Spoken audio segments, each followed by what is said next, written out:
Nu, încă nu știu ce sfântă lege te-a plăsmuit așa.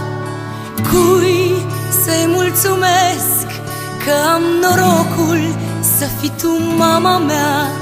Zâmbești și, Doamne, cât îmi placi. Stai lângă mine, mamă, și spune-mi ce mai faci.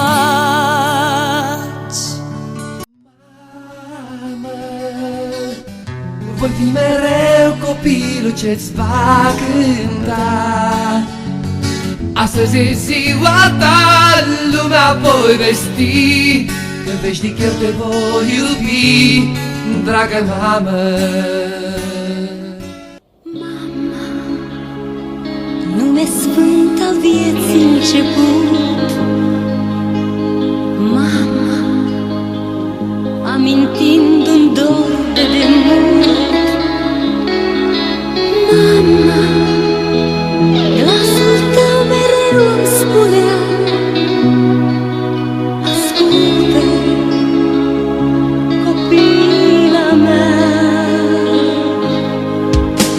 Mama, tot ce-i bun în lume mi-ai dat. Mama, fericirea tu mi-ai vegheat.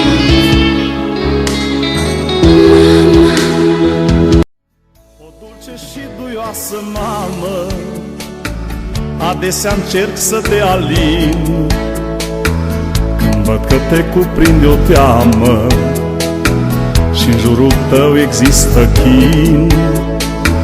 Te văd cu ochii plini de lacrimi, cu gândul fredon prin veac, și mă gândesc la câte patimi n-ai reușit să ai un leac.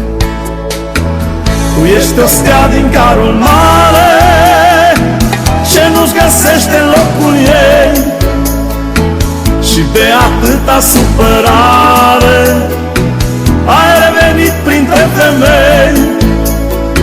Să-i dai, Doamne, sănătate, cât pe pământ va mai trăi, și de dure însoții departe în anii care vor veni.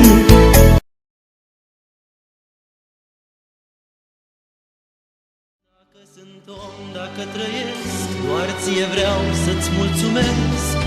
Mama, m-ai învățat să am un rost, să știu ce sunt, să știu ce-am fost. Mama, când am fost trimis într-un penal și-a pus un vis. Mama,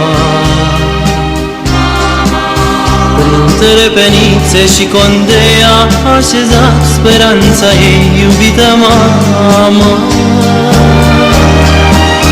Prea multă carte n-a învățat, de aceea a vrut neapărat, mama, să aflu eu în școala mea ce n-a putut să învețe ea, sărmana mea. mulțumesc, iubită mamă, steaua mea din zor de zi. Fără tine mi-este teamă că planeta s-a răcit. Fără tine mi-este teamă că planeta s-a răcit. Mulțumesc, iubită mamă, iubită mamă, iubită mamă.